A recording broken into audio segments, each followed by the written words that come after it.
مثلا قریۃ کانت آمنۃ مطمئنہ، اللہ رب العزت نے ایک بستی کی مثال بیان کی ہے. بہت سے مفسرین نے اس سے مراد مکہ مکرمہ لیا. اس بستی کے پاس 3 نعمتوں کی فراوانی تھی. کانت آمنہ، امن تھا، سکون تھا، سلامتی تھی. اور مطمئنہ، رزق کی فراوانی تھی، بڑی آسودگی. اور تیسری نعمت یأتیہا رزقہا رغدا من کل مکان، اس بستی کا رزق ہر مقام سے آ رہا تھا.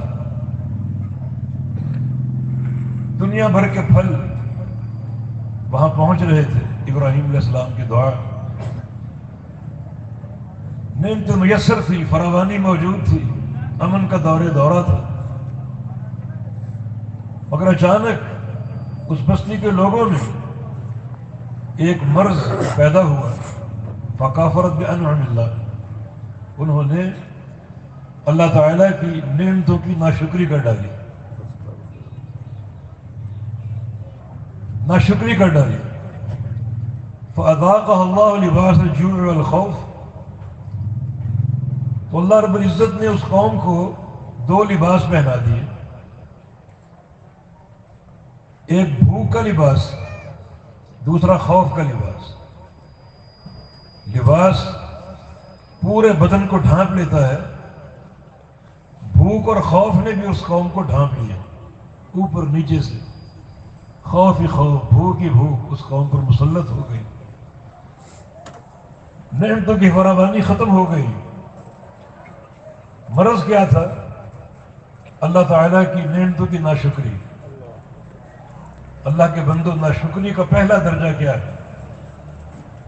وہ ہے اللہ کی نعمتوں کو غیر اللہ کی طرف منسوب کرنا. اولاد فلاں دیتا ہے، بارش فلاں دیتا ہے، رزق فلاں دیتا ہے، فلاں داتا ہے، فلاں دستگیر ہے، فلاں مشکل کشا ہے، فلاں حاجت روا ہے. اللہ کی نعمتوں کو چن چن کر غیر اللہ کے نام لگایا اور یوں اللہ کی غیرت کو للکارا. اللہ کی غیرت کو کوئی کب للکارتا ہے؟ جب کسی معصیت کا ارتکاب کرے. اور سب سے بڑی معصیت شرک. رسول اللہ صلی اللہ علیہ وسلم ایک مجلس میں صحابہ سے پوچھا، کوئی شخص اپنے گھر جائے اور اپنے گھر میں کسی غیر مرد کو دیکھے تو کیا کرو گے تم؟ سعد بن عبادہ سامنے بیٹھے ہوئے تھے. کہا کہ تلوار کی دھار سے اس کا سر اڑا دو، اسے قتل کر دو.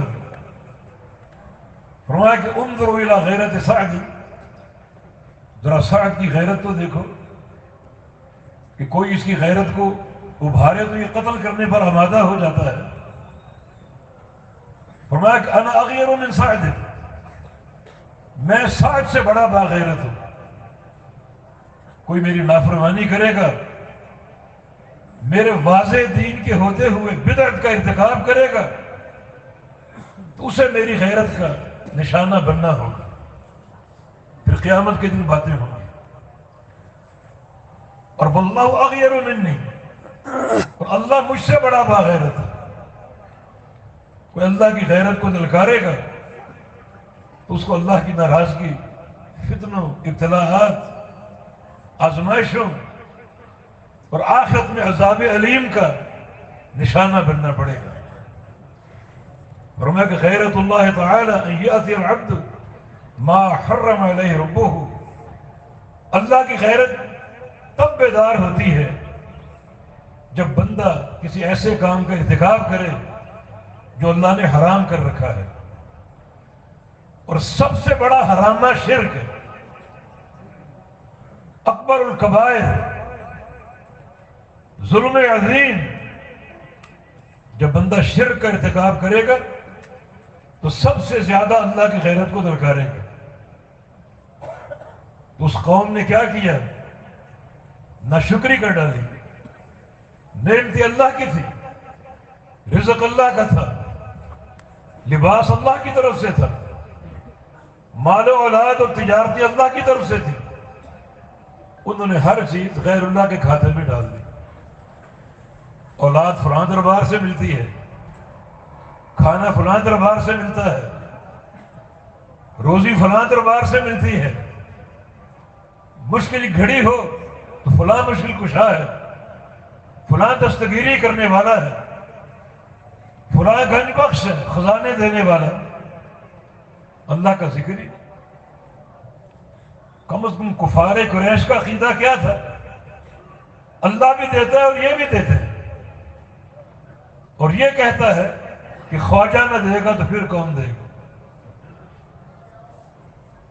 اللہ کا نام بھی کاٹ دیا، بھر دو جھولی میری، اللہ کا ذکر بھی نہیں۔ جہاں شرک کا یہ عالم ہو تو کیوں نہ وہ قوم اللہ کی پھٹکار اور اس کی لعنتوں کی مستحق بنے۔ کفار قریش ایمان نہیں لائے تھے، ان پر اللہ کے عذاب کی حجت قائم ہو چکی تھی۔ مسند احمد کی حدیث ہے، رسول اللہ صلی اللہ علیہ وسلم نے فرمایا کہ ان اللہ نظر الى قلوب العباد فوجد قلب محمد من خیر قلوب العباد فاختارہ لرسالتہ، اور ایک حدیث میں ان اللہ نظر الى اہل الارض فمقتہ عربهم وعجمهم الا بقایا اہل الکتاب۔ نبی علیہ السلام کی بعثت سے قبل اللہ تعالیٰ نے سارے زمین والوں کو دیکھا، مشرق اور مغرب کے رہنے والوں کو، شمال اور جنوب کے، عربوں کو، عجمیوں کو، سب کو دیکھا، سب نے اللہ کو ناراض کر دیا۔ کوئی ایک بندہ بھی ایسا نہیں تھا جس کا عقیدہ اور جس کا منہج دیکھ کر اللہ راضی ہوا ہو، خوش ہوا ہو۔ اللہ نے سب کو دیکھا اور سب نے اپنی بدعقیدگی کی بنا پر، بدعمالیوں کی بنا پر اللہ کو ناراض کر دیا۔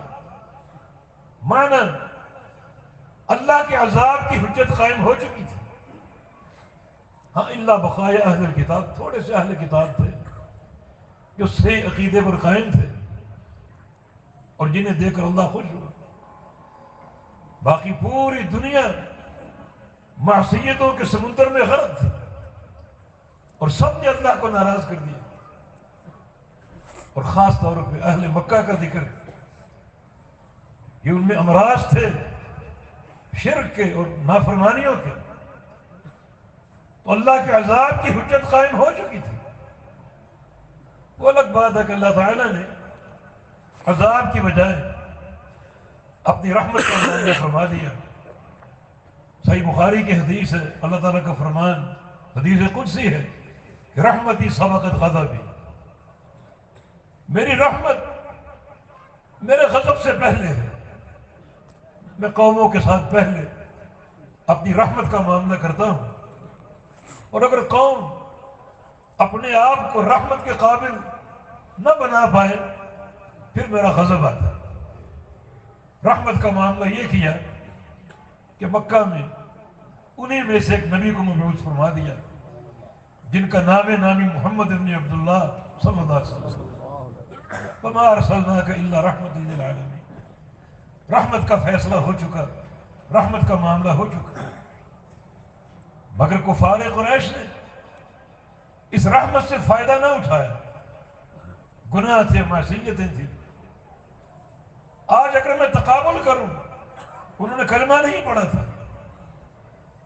آج کل کے مسلمانوں اور کفار قریش کے بیچ جو کلمہ گو ہیں آج کے مسلمان، وہ کلمہ گو نہیں تھے، مگر ہم جرائم میں ان سے آگے بڑھ گئے، عقیدے میں ان سے آگے بڑھ گئے، بدعقیدگی میں۔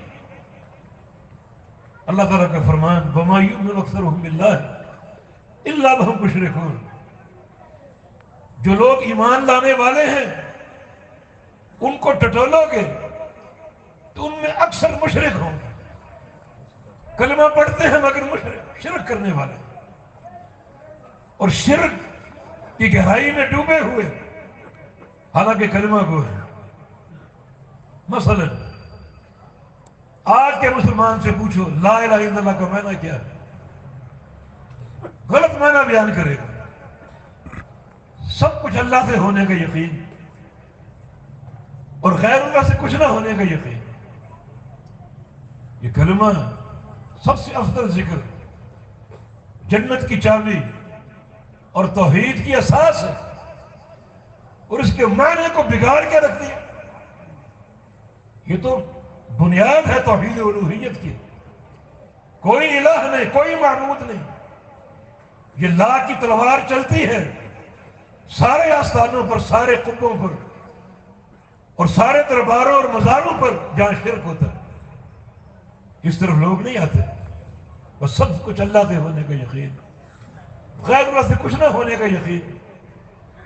لوگوں کو کلمے کی معنویت سے غافل کرنے کے لیے مختلف ڈرامے رچائے جاتے ہیں، کلمے کا ذکر کرو، اجتماعی ذکر کرو، بتیاں بجھا کر ذکر کرو۔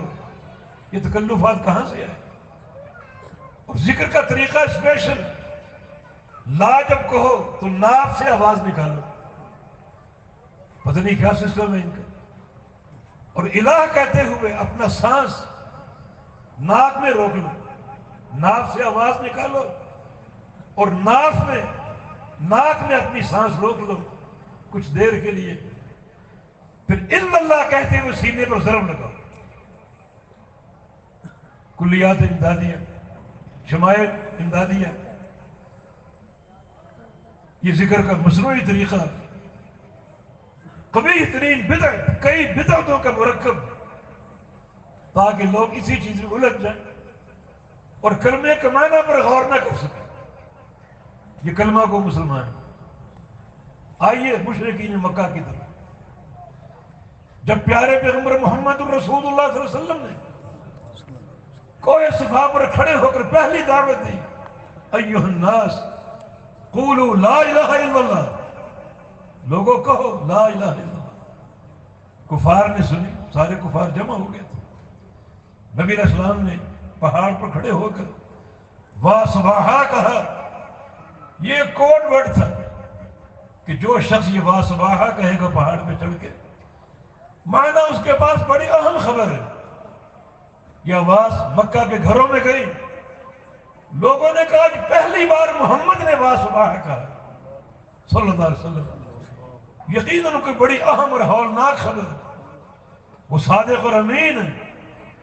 سب وہاں پہنچ گئے۔ فرمایا کہ اے لوگوں، اگر میں کہوں دشمن کا حملہ ہونے والا ہے، میری بات مان لو گے؟ لوگوں نے کہا ما جربنا علیک الکذب، ہم نے کبھی آپ کو جھوٹ بولتے نہیں دیکھا، گو ہماری جنگ کسی سے نہیں ہے، لیکن اگر آپ خبر دیں گے ہم مان لیں گے۔ فرمایا کہ پھر سنو، میں اس سے بھی زیادہ ہولناک خبر دینا چاہتا ہوں، میں تمہیں جہنم کے ننگے عذاب سے ڈرا رہا ہوں۔ دشمن کا حملہ تو کچھ بھی نہیں ہے، جہنم کے عذاب سے ڈرا رہا ہوں، اور اسے بچنا ہے تو قولوا لا الہ الا اللہ، اس کلمے کا اقرار کر لو کہ اللہ کے سوا کوئی معبود نہیں۔ کفار قریش نے کیا اعتراض کیا؟ دیکھو انہوں نے کیا اس کلمے کو سمجھا، کیا اس کے معنی کو جانا۔ کہا کہ اجعل الآلہۃ الہ واحدہ، اس کلمے کا معنی تو یہ ہے کہ معبود ایک ہی ہے، باقی سارے معبود باطل ہیں۔ جی ہاں، صحیح سمجھے، فہم ان کا صحیح تھا، قبول نہیں تھا۔ آج قبول ہے مگر فہم صحیح نہیں، کلمے سے لوگوں کو دور کیا جا رہا ہے، الجھایا جا رہا ہے۔ حالانکہ کلمے کا فہم ہو، نفی اور اثبات کے ساتھ، اور اس کا ذکر ہو، بار بار ذکر ہو، بقول سفیان ثوری رحمہ اللہ کے لیس شیء اقطع لظہر ابلیس من قول لا الہ الا اللہ، سب سے زیادہ ابلیس کی کمر جس ذکر سے ٹوٹتی ہے وہ ذکر لا الہ الا اللہ ہے۔ جو بندہ پورے فہم کے ساتھ یہ ذکر کرے گا تو ابلیس لعین کی پشت پر ایک کوڑا مارے گا، اور بار بار ذکر کرنے سے بار بار کوڑے مارے گا، اور اس کو مار مار کے ماندہ کر دے گا، تھکا کر گرا دے گا، اسے کمزور کر دے گا اور شیطان کے مقابلے میں خود طاقتور ہو جائے گا۔ مگر ابلیس نے الٹا ہم پر وار کر دیا، کلمے کے معنویت سے دور کر دیا اور مختلف شعبہ بازیوں میں الجھا دیا۔ اب لوگ کلمے کا معنی نہیں سمجھتے، قبول کرتے ہیں، ادراک نہیں ہے، فہم نہیں ہے اور معنی کا علم نہیں ہے۔ حالانکہ کلمہ پڑھنے میں، کلمے کے اقرار میں یہ شرط اولی ہے کہ اس کا معنی معلوم نہ ہو، معلوم ہو جاہل نہ ہو، معنی سے جاہل نہ ہو، بلکہ علم یقین ہو اس معنی کا، تب وہ کلمہ قابل قبول ہے۔ کیونکہ یہ سب سے بڑی گواہی، کائنات کی سب سے بڑی گواہی اللہ کی توحید کی گواہی ہے، اور اس کا معنی ہی معلوم نہ ہو، تمہارا اسلام کس کام کا، کس کام کے مسلمان ہو تم؟ دیکھو کفار قریش کا فہم کہ تمہاری اس دعوت کا معنی یہ ہے کہ معبود ایک ہی ہے، باقی سارے معبود باطل ہیں۔ ہاں معنی صحیح ہے، فہم صحیح ہے، قرآن نے اس فہم کو رد نہیں کیا، اس فہم سے اتفاق کیا، انہوں نے قبول نہیں کیا۔ آج قبول ہے مگر کلمے کا فہم نہیں ہے، لا الہ الا اللہ کا علم نہیں ہے، معرفت نہیں ہے، اور جہل ہی جہل ہے، اور اس جہل کو عام کیا جا رہا ہے اور اس کی دعوت دی جا رہی ہے۔ دوسری مثال محمد الرسول اللہ صلی اللہ علیہ وسلم، چوٹی کی گواہی، لا الہ الا اللہ محمد الرسول اللہ، یہ کلمے کے دو اجزاء ہیں۔ پہلے جز کا حشر آپ نے سن لیا اور محمد رسول اللہ کا بھی حشر سن لیا۔ یہ کلمہ کو کیا کہہ رہے ہیں اور مشرکین مکہ کیا کہا کرتے تھے جنہوں نے کلمہ قبول نہیں کیا، رسالت پر ایمان نہیں لائے، یہ رسالت کو مانتے ہیں، اس کو محبت کے دعوے دار ہیں، انگوٹھے چومتے ہیں، صدقے اور بھاری جانے کی کوشش کرتے ہیں، مگر فہم کیا ہے محمد رسول اللہ سے؟ کیا سمجھے؟ ایک طرف کفار قریش صلح حدیبیہ کے موقع پر سہیل بن عمر کافر نمائندہ بن کر آیا تھا صلح کی شرائط طے کرنے کے لیے۔ اللہ کے پیارے پیغمبر صحابہ کو لے کر عمرہ کرنے آئے، کفار نے روک دیا اور وہ صلح نامہ طے کرنے سہیل بن عمر کو بھیجا۔ چنانچہ صلح کی شرائط طے پا گئی، اب اس کی تحریر کا وقت آ گیا کہ تحریر کر لیں اس معاہدے کو۔ تحریر شروع ہوئی، کیا لکھا گیا؟ ہذا ما قاضى علیہ محمد رسول اللہ وسہیل بن عمر، یہ معاہدہ جو بالاتفاق طے ہوا محمد رسول اللہ اور سہیل بن عمر کے درمیان۔ سہیل پھٹ پڑا، بول پڑا، ہم رسول اللہ نہیں مانتے، اس کو مٹھاؤ، محمد بن عبداللہ لکھو، ہم رسول اللہ نہیں مانتے۔ آگے جملہ قابل غور، لو علمنا انک رسول اللہ لاتبعناک، یہ ہے فہم۔ اگر ہم مان لیں کہ آپ اللہ کے رسول ہیں تو آپ کی اتباع ہم پر فرض ہو جائے گی۔ مانا کفار قریش جانتے ہیں جس کو رسول اللہ مانا ہر ماننے میں اس کی اتباع فرض ہوگی، پھر نہ قوم ہے نہ برادری ہے نہ باپ دادا کی باتیں ہیں نہ کسی پیر و مرشد کی تعلیمات ہیں نہ کسی امام کا قول اور فتویٰ ہے۔ رسول اللہ کے مقابلے آج کا مسلمان کلمہ کو ہے، کئی برادری کی باتیں، کئی باپ دادا کی باتیں، کئی پیر و مرشد کی تعلیمات، کئی اماموں کے اقوال، امام کا قول آ جائے حدیث مصطفیٰ کے خلاف ہو، حدیث کو رد کر دیں گے، منسوخ مان لیں گے، مگر قول امام کو نہیں چھوڑیں گے۔ بہت سی مثالیں دے سکتا ہوں، وقت نہیں۔ بتائیے پھر وہ کلمہ کو نہیں تھے مگر ان کا فہم دیکھو، ہم کلمہ کو ہیں، ہمارا فہم دیکھو۔ ان کا فہم یہ ہے اگر ہم نے رسول اللہ مان لیا تو ہر ایک کی پیروی چھوڑ کر صرف آپ کی اتباع ہم پر فرض ہو جائے گی، لیکن ہم رسول اللہ نہیں مانتے، اس کو مٹھا دو۔ نبی علیہ السلام نے صلح کی تکمیل کے لیے اپنے ہاتھ سے اس کو مٹھایا، اور محمد رسول اللہ لکھتے. یہ مثالیں کیا ان کا فہم تھا اور کیا ہمارا فہم. اس فہم کی موجودگی میں اللہ کی رضا مل سکتی. کفار قریش کا عقیدہ کیا تھا؟ قرآن نے بیان کیا. وَإِذَا رَكِبُوا فِي الْفُلْكِ دَعَوُا اللَّهَ مُخْلِصِينَ لَهُ الدِّينَ فَلَمَّا نَجَّاهُمْ إِلَى الْبَرِّ إِذَا هُمْ يُشْرِكُونَ. یہ کافر جب کشتی میں سوار ہوتے اپنے سارے معبودوں کو بھول جاتے اور صرف ایک اللہ کو پکارتے. مانا تری میں، سمندروں میں، دریاؤں میں ان کا ایک ہی رب ہوتا تھا، اللہ رب العزت. اسی کو پکارتے، اسی سے استغاثہ کرتے، اسی سے دعائیں مانگتے. لیکن فلما نجاہم من البر، جب اللہ بیڑا پار لگا دیتا اور خشکی میں اترتے تو دوبارہ شرک شروع کر دیتے. مگر سمندر میں ان کا الہ جس کو وہ پوچھتے صرف ایک اللہ تھا. آج کے مسلمانوں کو دیکھ لو، سمندر میں ان کا معبود کون ہے؟ باب الحق، بیڑا تھک.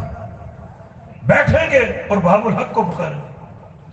کون بہتر ہے؟ کس کا عقیدہ بہتر ہے؟ جنہوں نے کلمہ قبول نہیں کیا مگر ان کا عقیدہ کیسا تھا کہ سمندروں میں ایک ہی الہ تھا، باقی سب کو بھول جاتے اور فراموش کر جاتے.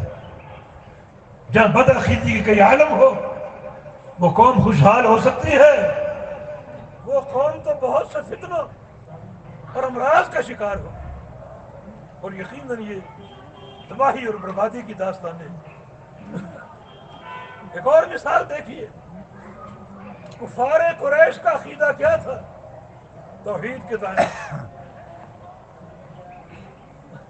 دعا اور پکارنے کے تعلق سے کیا ان کا عقیدہ تھا؟ قرآن نے بیان کیا. کہتے کہ ما نعبدهم الا ليقربونا الى الله زلفى. ہم جو ان کو پکارتے ہیں لات و منات و عزا کو، ان کو پکارتے نہیں ہیں، ان کی عبادت نہیں کرتے، بلکہ ان کا وسیلہ طلب کرتے تاکہ ہمیں اللہ کے قریب کر دے. ہم گناہگار ہیں، اللہ ڈائریکٹ ہماری نہیں سنے گا. یہ نیکوکار ہیں، ان کی سنے گا. ہم ان کو وسیلہ بناتے ہیں، واسطہ بناتے ہیں. ہؤلاء شفعاؤنا عند اللہ، یہ اللہ کے ہمارے سفارش ہیں. مانا کفار مکہ کا شرک توسل تھا، وسیلے کی حد تک، شفیع کی حد تک. اور آج کے مسلمان کلمہ کو ان کا شرک توسل تک محدود نہیں ہے، بلکہ براہ راست غیر اللہ کو پکارتے. کیا آج قبروں کے طواف نہیں ہوتے؟ طواف ایک عبادت ہے. قبروں کو سجدے نہیں ہوتے، سجدہ ایک عبادت ہے. قبروں پر دیے نہیں جلائے جاتے، دیا جلانا بھی ایک عبادت ہے جو بہت بڑا حرام عمل ہے. چادریں چڑھانا، دیے جلانا، پھول نشاور کرنا، یہ سارا بھیانک قسم کا شرک ہے. کیونکہ پھول نشاور کرنا، چادریں چڑھانا اور دیا جلانے کا معنی یہ ہے کہ قبر والا ہم سے راضی ہو جائے. اس کا معنی آپ کا عقیدہ ہے کہ قبر والا باہر کے احوال جانتا ہے میری قبر پر کون آیا دیا جلانے کے لیے اور چادریں چڑھانے کے لیے. معنی وہ جانتا ہے. اور دیا کیوں جلاتے ہو، چادریں کیوں چڑھاتے ہو؟ تاکہ یہ راضی ہو جائے. راضی تو اللہ کو کرنا ہے، اسے راضی کیوں کرنا چاہتے ہو؟ تاکہ ہماری حاجتیں پوری کر دیں. یعنی ایک دیا جلانے میں کتنی قباحت ہے، کتنا بڑا حرامہ ہے یہ، کتنے بڑے شرک کو مستلزم ہے. یہ ہے اس قوم کا شرک جو کلمہ کو، ان کا شرک توسل تھا. ان کا شرک عبادت بھی ہے، شرک استغاثہ بھی ہے اور شرک دعا بھی ہے. دعا اصل عبادت ہے، عبادت کی روح ہے.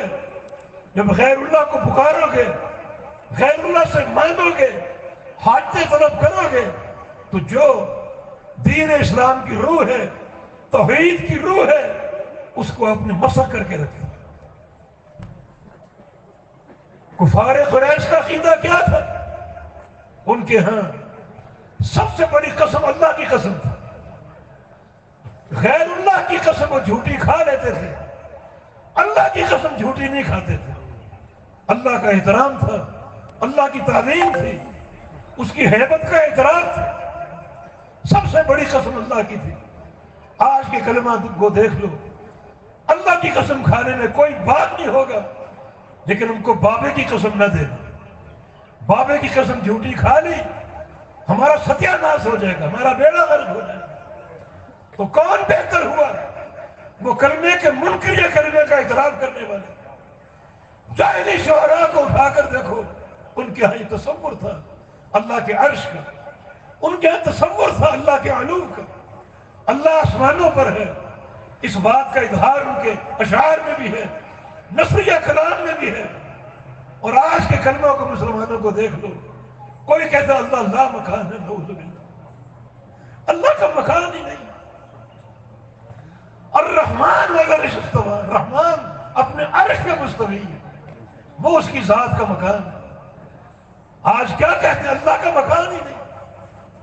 کوئی کہتا ہے اللہ مخلوق کے اندر حلول کیے ہوئے، وحدت الوجود کا عقیدہ کہ خالق اور مخلوق کا ایک ہی وجود ہے۔ کوئی کہتا ہے اللہ ہر جگہ حاضر ہے۔ اس سے بڑی گستاخی ہو سکتی؟ حاضر تو چھوٹا لفظ ہے، حاضر میں تو عیب اور نقص ہے، حاضر ادب کا لفظ ہے۔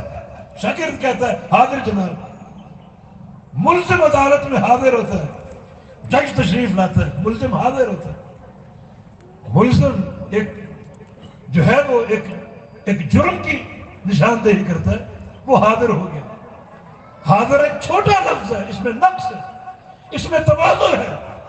اللہ کے لیے تواضع نہیں ہے، اس کے لیے کبر ہی کبر ہے، تکبر ہی تکبر ہے، اور بڑائی ہی بڑائی۔ الکبریاء ردائی، فرمایا کہ تکبر میری چادر ہے۔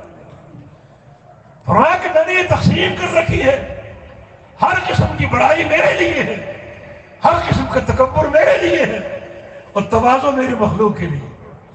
لیکن من تواضع للہ رفعہ اللہ، جو بندہ میرے لیے تواضع اختیار کرے گا، اسے میں رفعتیں اور بلندیاں عطا فرما دوں گا۔ کتنا فرق ہے! مشرکین مکہ کا عقیدہ تھا اللہ عرش پہ، قرآن نے اس عقیدے کا ذکر کیا اللہ کے عرش پہ ہونے کا۔ مشرکین مکہ مانتے تھے، آج کا کلمہ کو اللہ کو عرش پہ نہیں مانتا، مختلف جو ہیں وہ جملے کستا ہے، کبھی ماچس اور ٹیلی فون کی مثال سامنے دیتا ہے میڈیا پہ۔ شرم نہیں آتی، شرم نہیں آتی، حیا نہیں آتی اللہ کے لیے اتنی گھٹیا مثالیں۔ کوئی کہتا ہے اللہ مخلوق کے اندر حلول کر کے، یا آپ سب کے اندر اللہ ہے، یہ اللہ کا مقام ہے، یعنی خالق اور مخلوق کا ایک ہی وجود۔ یہ صوفیاء کی کھچے ہیں جو مارتے ہیں، سب سے گندا عقیدہ کائنات کا صوفیوں کا ہے، وحدت الوجود کا عقیدہ۔ یہ تو کفار قریش کا بھی عقیدہ نہیں تھا، انہوں نے ابو جہل کے کان کو توڑ دیا، اس سے بھی آگے نکل گئے۔ کیا ان کی پیچھے نمازیں پڑھو گے؟ کیا ان کا اکرام و احترام کرو گے؟ جو وحدت الوجود کے قائل ہیں، وحدت الشہود کے قائل ہیں، دونوں بڑے گندے عقیدے اور خالق کائنات کی پرلے درجے کی گستاخی اور توہین۔ اس بستی کی طرف آؤ، ایک ان میں عیب پیدا ہوا فکفر بِأَنْعُمِ اللَّهِ، اللہ کی نعمتوں کی ناشکری کی، اللہ نے دو چادریں ان پر اڑا دیں، فَأَذَاقَهُ اللَّهُ لِبَاسَ الْجُوعِ وَالْخَوْفِ، اللہ نے بھوک اور خوف ان پر مسلط کر دیا۔ تو آج کا مشرک اللہ کا لاڈلا ہے کیا؟ کلمہ ہوا تو اللہ کا لاڈلا ہو گیا، اللہ کا محبوب ہو گیا۔ ارے سب سے بڑا محبوب محمد رسول اللہ صلی اللہ علیہ وسلم، انت حبیب اللہ، آپ اللہ کے پیارے ہیں، آپ اللہ کے محبوب ہیں۔ اور کان کھول کے سنو اللہ اپنے پیغمبر کے بارے میں کیا فرماتا ہے، وَلَقَدْ أُوحِيَ إِلَيْكَ وَإِلَى الَّذِينَ مِن قَبْلِكَ لَئِنْ أَشْرَكْتَ لَيَحْبَطَنَّ عَمَلُكَ۔ اے محمد کریم صلی اللہ علیہ وسلم، آپ کو بتا رہے ہیں، اور آپ سے قبل ہر نبی کو بتا چکے ہیں، نوح کو، ابراہیم کو، موسیٰ اور عیسیٰ کو، سب کو بتا چکے ہیں کہ اے گروہ انبیاء، اگر تم نے بھی شرک کر لیا تو تمہارے بھی سارے اعمال برباد کروں گا، خسارہ پانے والوں میں داخل کر دوں گا، اعمال برباد ہو جائیں گے۔ حالانکہ انبیاء کے اعمال تو اپنی قوم کے لیے آئیڈیل اور نمونہ ہوتے. محمد مصطفیٰ علیہ السلام لقد کان لکم فی رسول اللہ اسوۃ حسنہ، جن کے اعمال مبارکہ قیامت تک کے لیے آئیڈیل ہے، مثال ہے اور نمونہ. فرمایا کہ یہ بھی برباد کرو. میرا ایمان ہے کہ اللہ کے پیغمبر شرک کا ارتکاب نہیں کر سکتے. مجھے آپ کو سمجھایا جائے، جب انبیاء کو یہ ڈانٹ دے رہا ہوں، یہ تنبیہ کر رہا ہوں، تو تم کس بات کی بولی ہے؟ تم اگر شرک کا ارتکاب کرو گے، معصیتوں کا ارتکاب کرو گے تو میں چھوڑ دو. لیکن سنو، اللہ تعالیٰ کے یہاں دو نظام ہیں. ایک پہلا نظام بڑا خطرناک، ڈھیل دینا. اللہ یہ سب کچھ دیکھ رہا ہے، بھیانک قسم کی شرک دیکھ رہا ہے، بدعات اور خرافات دیکھ رہا ہے، معصیتوں کا ایک بحر بے قرار دیکھ رہا ہے، سب دیکھ رہا ہے. عذاب نہیں دے رہا، عذاب نہیں آ رہا. اس کو بولتے ڈھیل. وَأُمْلِي لَهُمْ إِنَّ كَيْدِي مَتِينٌ. میں ڈھیل دیتا ہوں، لیکن یاد رکھو ڈھیل دینے کے بعد جب پکڑوں گا وہ پکڑ بڑی سخت ہے. ڈھیل کیوں دیتا ہوں؟ لِيَزْدَادُوا إِثْمًا، تاکہ تمہارے گناہ اور بڑھ جائے، طغیانی اور سرکشی اور بڑھ جائے، تاکہ اور زیادہ عذاب کے تم مستحق بن جائے. اس لیے ڈھیل دیتا. رسول اللہ صلی اللہ علیہ وسلم کا فرمان ہے، لو انعم اللہ علی عبد علی ما فیہ لکان من اللہ استدراج. اللہ اگر کسی بندے کو ڈھیل دے رہا اور روزی دے رہا، حالانکہ وہ گناہ کرتا ہے، فیکٹریاں لگ رہی ہیں جناب، بینک بیلنس بڑھ رہا ہے، حالانکہ وہ گناہ کرتا ہے، کوئی اترائے نہ، وہ نافرمانیاں کر رہا ہے، گناہ کر رہا ہے، اور اللہ کی طرف سے روزی کی بارشیں آ رہی ہیں، خزانوں کی بارشیں آ رہی ہیں. کسی غلط فہمی کا شکار نہ ہونا، یہ اللہ کی طرف سے ڈھیل اور مہلت ہے. سرکشی بڑھتی جائے، گناہ بڑھتے جائے، پھر تمہیں ایک دم پکڑے، پھر بڑی وہ ہولناک پکڑ ہوگی. فَيَوْمَئِذٍ لَا يُعَذِّبُ عَذَابَهُ أَحَدٌ وَلَا يُوثِقُ وَثَاقَهُ أَحَدٌ. ایسی پکڑے کوئی نہیں پکڑ سکے، ایسا عذاب کوئی نہیں دے سکے. ایک تو اس کا یہ نظام، ڈھیل کا نظام، جو زیادہ خطرناک ہے. اور ایک اللہ فوری پکڑ لے، مبتلائے عذاب کر دے. آج مبتلائے عذاب ہیں، مہنگائی کا عذاب ہے، بدامنی کا عذاب ہے، مختلف وائرس پر حملہ آور ہیں. سیاسی استحکام بھی نہیں، دینی استحکام بھی نہیں، معاشی استحکام بھی نہیں. بچہ بچہ مخروض ہو چکا، اور ہمارے حکام قرض لے کر خوش ہوتے ہیں. ورلڈ بینک کا، آئی ایم ایف خوشی سے اعلان کرتے ہم کو اتنے ارب ڈالر قرضہ مل گیا. حالانکہ یہ سارا عذاب آپ کے لیے، یہ قرضہ آپ نے ادا کرا. دین اسلام کی سچی پیروی کرو، سچا اپناؤ، تو دین اسلام کے مقاصد میں کیا چیز شامل ہے؟ پہلے جب اسلام میں فقر تھا، غربت تھی، کوئی جنازہ آتا، اللہ کے پیارے پیغمبر پوچھتے علیہ دین، اس پر قرضہ ہے؟ کہا جاتا کہ ہاں قرضہ ہے. حل تارا کا وفا، اس کے ترکے میں پیسے ہیں جو قرضہ ادا ہو سکے؟ ہاں ہے، تو آپ جنازہ پڑھتے. اور اگر نہیں ہے، فرماتے کہ صلوا علی صاحبکم، اس کا جنازہ تم پڑھو، میں اس کا جنازہ نہیں پڑھوں اگر یہ قرضہ چھوڑ کر. ایک قصے میں ایک شخص کا انتقال ہوا، پوچھا اس پر قرضہ ہے؟ جی ہے. پیچھے مال چھوڑا، کچھ نہیں چھوڑا. تھوڑا تم جنازہ پڑھو اس کا. ابو قتادہ انصاری، اسے ترس آ گیا اس کا کہ نبی علیہ السلام کی دعا سے معلوم ہو رہا. کہا کہ یا رسول اللہ صلی اللہ علیہ وسلم، آپ اس کا جنازہ پڑھائیں، قرضہ میں ادا کروں. 2 دینار قرض، صرف 2 دینار، صرف 2 دینار قرضہ.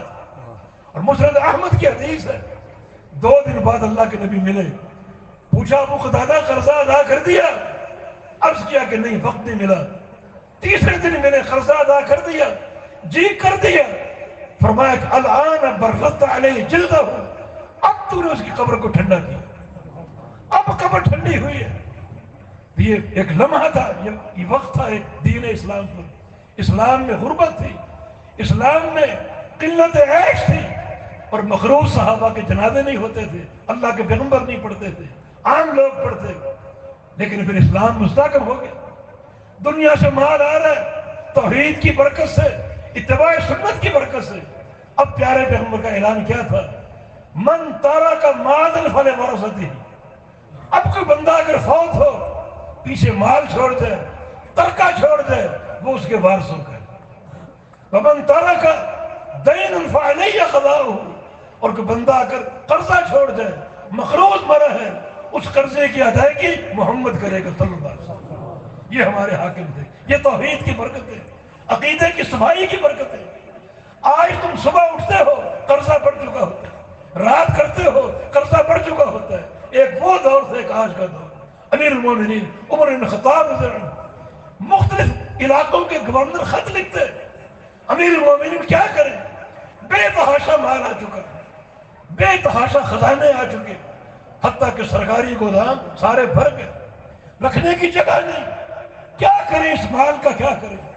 یہ ہے برکت توحید کی، سلامتی عقیدہ کی اور صحت عقیدہ کی۔ کہاں رکھے یہ مال؟ سارے سٹور بھر گئے، سارے گودام فل ہو گئے۔ امیر مومن نے جواب دیا ایسا کرو، اس مال سے سارے مسلمانوں کے قرضے ادا کرو۔ اللہ، اب قرضے ادا کر دی، پھر خط لکھا، سارے قرضے ادا کر دیے، سب کو ہم نے بے باک کر دیا اور قرضوں سے بری کر دیا، لیکن مال اب بھی بہت ہے، فراوانی اب بھی بہت ہے۔ کچھ قرضے ادا نہیں کیے، وہ کاروباری قرضے، کاروباری لوگ کام کرتے ہیں، تجارت کرتے ہیں، اپنا قرضہ خود ادا کریں گے، یہ ایک دستور ہے۔ کاروباری قرضے ادا نہیں کیے، امیر المومنین نے جواب دیا کہ کاروباری قرضے بھی ادا کریں۔ یعنی چند دنوں میں ساری قوم خوشحال ہو گئی، قرضوں سے پاک ہو گئی، بے باک ہو گئی۔ پھر خط آ گیا، اب کیا کریں؟ قرضے بھی ادا کر دیے، کاروباری قرضے بھی ادا کر دیے، مال پھر بھی بڑی فراوانی کے ساتھ ہے۔ فرمایا اس کو لے کر نکلو، جہاں مسلمان کوئی غلام ہو، جس قیمت پر بھی اس کو آزاد کرانا ہو آزاد کراؤ اور خرید کر آزاد کر دو، جو قیمت میں۔ قرضے ادا ہو گیا، غلامیوں کے بندھن ٹوٹ گئے۔ یہ ہے توحید کی برکتیں، عقیدے کی سلامتی کی برکتیں۔ اور یہاں نحوستے ہی نحوستے، شرک کی، بدعت کی نحوستے ہی نحوستے، ایسے ایسے گندے عقیدے کہ ہم نے کفار قریش کو بھی جو ہے وہ پاس کر دیا، ابو جہل کو بھی کراس کر گئے، اس سے بھی آگے بڑھ گئے۔ کتنے خطرناک عقیدے! وہ تو صرف اللہ کی نعمتوں کی ناشکری کر بیٹھے اور اللہ نے لباس پہنا دیا۔ ارے اللہ کے بندو، یہ مہنگائی ختم کیوں نہیں ہو سکتی؟ کیا اللہ قادر نہیں؟ اللہ کے پاس خزانے نہیں؟ اللہ کے پاس مال نہیں؟ وہ بے تحاشا خزانوں کا مالک، سارے خزانے اسی کے۔ آئے ایک حدیث قدسی کی چند جملے پڑھتے ہیں، صحیح مسلم کی حدیث ہے، ابو ذر غفاری کی روایت رضی اللہ عنہ۔ حدیث قدسی اللہ فرماتا ہے، بڑی عظیم حدیث۔ اس ایک راوی ابو ادریس الخولانی جب اس حدیث کو بیان کرتے تو ادب کے ساتھ دوزانوں ہو کر بیٹھ جاتے، اتنی عظیم حدیث۔ امام احمد بن حنبل کا قول ہے اجود حدیث اہل شام، اس کے سارے راوی شام کے محدثین ہیں، فرماتے ہیں کہ شامی محدثین کی سب سے عمدہ روایت ہے۔ اس کے چند جملے حدیث طویل۔ اللہ فرما رہا ہے یا عبادی انی حرمت ظلم علی نفسی وجعلتہ بینکم محرما فلا تظالموا، میرے بندو میں نے اپنے اوپر ظلم حرام کر دیا، میرا ہر کام عدل ہے، عدل ہی عدل، میں عدل ساز ہوں، ظلم نہیں کرتا۔ یہ بشارت ہے تمہارے لیے، تم پر بھی ظلم حرام کر دیا، تم بھی ظلم نہ کرو۔ نبی علیہ السلام کی حدیث ہے الظلم ظلمات یوم القیامہ، دنیا کا ہر ظلم قیامت کا اندھیرا ہے۔ بیوی پر کرو، بچوں پر کرو، بچے باپ پر کریں، بھائی بھائی پر کرے، پڑوسی پر کرو، جو ظلم کرو گے وہ قیامت کا اندھیرا بنتا جائے۔ پھر قیامت کے دن اندھیروں کا کیسے سامنا کرو گے؟ جبکہ دنیا کا سورج بھی لپیٹ کر جہنم میں ڈال دیا جائے گا، اندھیرا تو ویسے ہی ہوگا، تمہارا یہ ظلم مزید اندھیرا بن جائے گا۔ کیسے آگے بڑھو گے؟ کیسے کامیاب ہوگے؟ تو ظلم نہ کرو۔ دوسرا جملہ یا عبادی کلکم جائع الا من اطعمتہ فاستطعمونی اطعمکم، میرے بندو تم سارے بھوکے ہو اور کھانا اس کو ملے گا جس کو میں دوں۔ مجھ سے کھانا طلب کرو، مجھ سے روزی طلب کرو، میں سب کو کھلاؤں گا، کوئی بھوکا نہیں رہے گا، سب کو کھلاؤں گا، فراوانی سے کھلاؤں گا۔ میرے خزانوں میں کوئی کمی نہیں. یا عبادی کلکم عار، تم سارے ننگے ہو، بے لباس ہو، بے لباس دنیا میں آتے ہو. الا من کسوت، لباس اس کو ملتا ہے جس کو میں پہنا ہوں. فاستکسونی اکسوکم، مجھ سے لباس مانگو میں سب کو لباس دوں. اللہ تعالیٰ کیا کچھ دیتا ہے؟ کھانا دیتا ہے، پانی دیتا ہے، لباس دیتا ہے، اور کیا دیتا ہے؟ سب سے بڑی نعمت دیتا ہے. یا عبادی کلکم ضال الا من ہدیت فاستہدونی اہدکم، میرے بندو تم سارے گمراہ ہو، راستہ بھولے ہوئے، بھٹکے ہوئے. مجھ سے ہدایت طلب کرو، میں سب کو ہدایت دوں. مجھ سے مانگو. کھانا پینا چھوٹی نعمت ہے، سب سے قیمتی نعمت ہدایت کی نعمت، صراط مستقیم کی نعمت، یہ بھی مجھ سے مانگو. دین ہو دنیا مجھ سے مانگو. میرے در کے بھکاری ہو تم، انتم الفقراء الی اللہ، تم اللہ کے دربار کے فقیر ہو، مجھ سے مانگو میں تمہیں ہدایت بھی دوں گا، کھانا بھی دوں گا، پانی بھی دوں گا، لباس بھی دوں گا، ہدایت بھی دوں گا. کیا باقی بچا؟ ہاں ایک چیز باقی بچ گئی. یا عبادی انکم تخطئون لیلا ونہارا الا من غفرت فاستغفرونی استغفر لکم اغفر لکم. اے میرے بندو، تم دن رات گناہ کرتے، گناہ کرنا تمہاری فطرت میں ہے. اور گناہوں سے پاک کون ہوگا؟ جسے میں معاف کر دوں، جس میں پردہ ڈال دوں. تو فاستغفرونی، مجھ سے استغفار کرو، اغفر لکم، میں تمہیں معاف کروں، بخشوں. حالانکہ تم گناہ کرتے ہو، تم تو دھتکارے جانے کے لائق ہو، لیکن میرے دربار پہ آ جاؤ، میرے در پہ آ جاؤ، استغفار کر لو، میں سارے گناہ معاف کر دوں. کیسے معاف کروں گا اور کتنے گناہ معاف کروں گا؟ ایک اور حدیث قدسی جامع ترمذی کی، فرمایا یا ابن آدم لو بلغت ذنوبك عنان السماء ثم استغفرتنی لاغفرن لك علی ما کان منک ولا ابالی. آدم کے بیٹے، تیرے گناہ اگر پوری زمین کو بھر دے، زمین کے چپے چپے پر تیرے گناہ، تیرے گناہ، ثم لقیتنی لا تشرک بی شیئا، اور تو نے شرک نہ کیا ہو، تو میں زمین سے تیرے گناہوں کو خالی کر دوں گا اور اس کی جگہ اپنا فضل بھر کے تجھے لوٹا دوں گا. اور جب نہ آدم لو بلغت ذنوبك عنان السماء ثم استغفرتنی لاغفرن لك علی ما کان منک ولا ابالی. آدم کے بیٹے، تیرے گناہ اگر آسمانوں کو چھونے لگے، زمین پر رکھے، آسمان تک پہنچے، اتنے گناہ ہو، اور تو ایک بار استغفار کر لے، ایک بار کے استغفار سے، سچے استغفار سے میں تیرے 100 سال کے گناہ معاف کر دوں. یہ اس کا بخشش کا عالم. تو کیا کچھ کرتا ہے، کتنے خزانے ہیں اس کے پاس. توبہ کا خزانہ اس کے پاس، ہدایت کا خزانہ اس کے پاس، روزی کا خزانہ اس کے پاس، پانی اور لباس کا خزانہ اس کے پاس. میں سب کچھ دوں گا تمہیں. وہ تو ہر روز اپنے عرش سے نزول فرماتا ہے آسمان اول پر. جو آسمان ہم دیکھ رہے ہیں، اس آسمان پہ نزول فرماتا ہے جب آخری تیسرا پہر باقی بچتا ہے اور فجر کی طلوع ہونے تک پکارتا ہے، حل من مستغفر فاغفر لہ. ہے کوئی گناہوں کو بخشوانے والا؟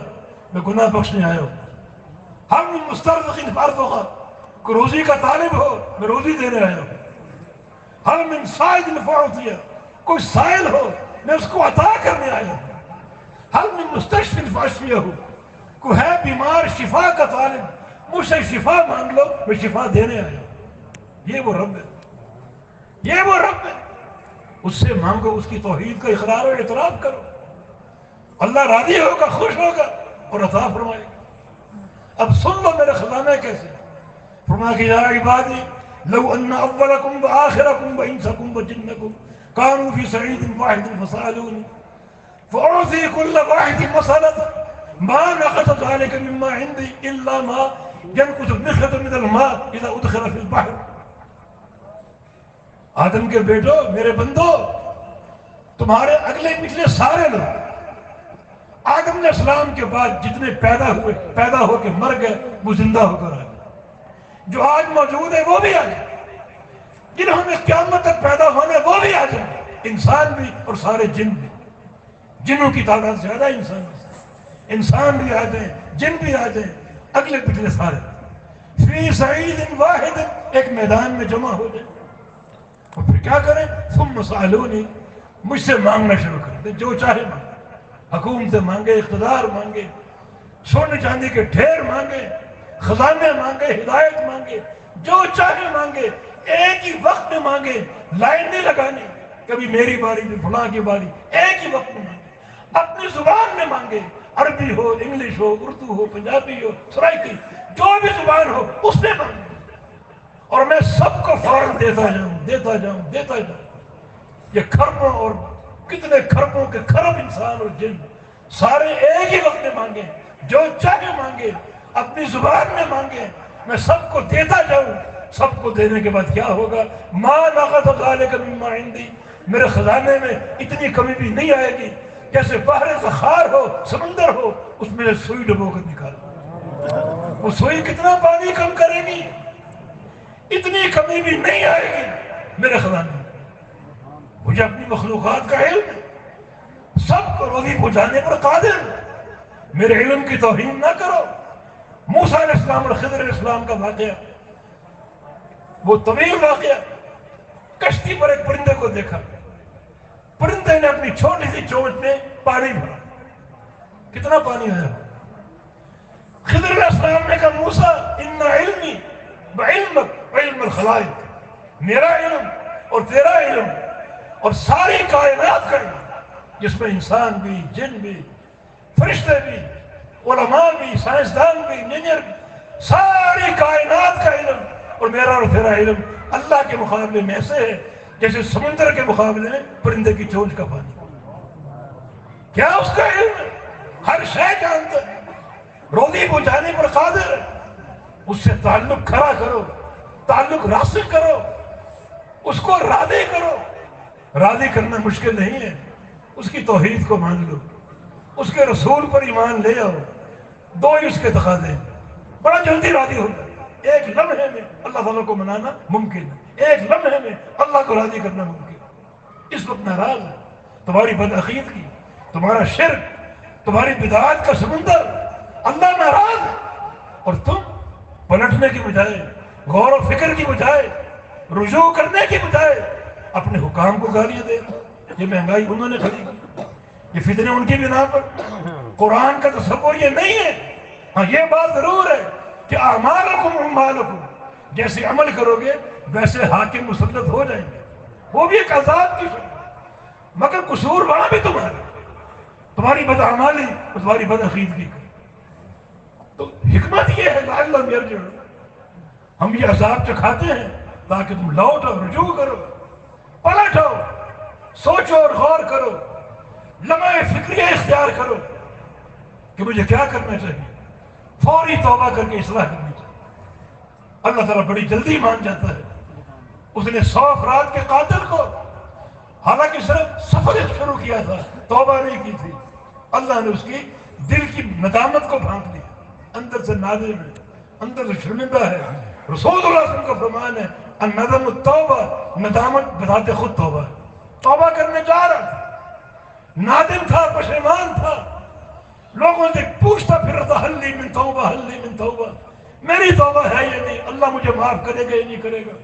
ایک عالم سے اس کی ملاقات ہوئی، اس نے کہا من یحول بینک و بین توبتک، اللہ مجھے تیرے اور تیری توبہ کے درمیان کوئی چیز حائل نہیں ہو سکتی۔ اس سے قبل ایک عبادت گزار تھا، جاہل، اس نے فتویٰ دیا کہ تیری توبہ ہو ہی نہیں سکتی، اس نے اسے بھی قتل کر دیا۔ اب اس کو توبہ کا راستہ معلوم ہو گیا، ایک بستی کی طرف چل دیا جہاں صالحین تھے، ان کی صحبت اختیار کرو، ان کے ساتھ مل کر اللہ کو پکارو، اللہ کی عبادت کرو اور ساتھ ساتھ توبہ کرو۔ چل پڑا، اس کے دل کی ندامت اللہ نے بھانپی، راستے میں پیام اجل آ گیا، فرشتے روح قبض کر موت آ گئی، بستی میں پہنچ نہیں سکتا۔ اللہ اکبر، اب فیصلہ نہیں ہو پا، جنت کے فرشتے بھی آ گئے، جہنم کے بھی آ گئے۔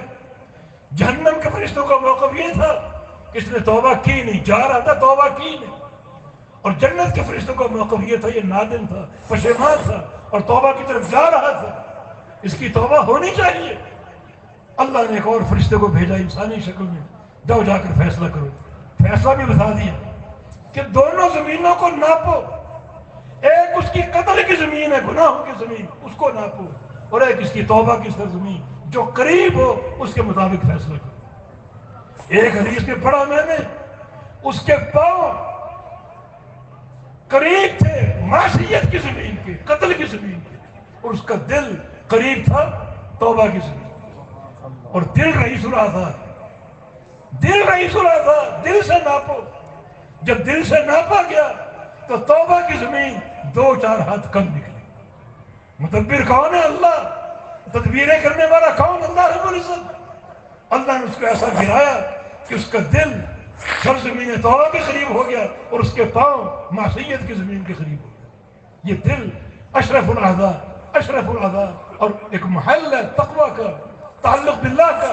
اس لیے ہم کہتے ہیں کہ نماز میں ہاتھ اوپر باندھو، دل پر باندھو، سینے پر باندھو، اشرف الاعضاء ہے۔ نیچے باندھنا یہ عبادت کی توہین ہے۔ نیچے جو ہے یہ سارا غلاظت کا ایک ڈبہ ہے جہاں ہاتھ باندھے۔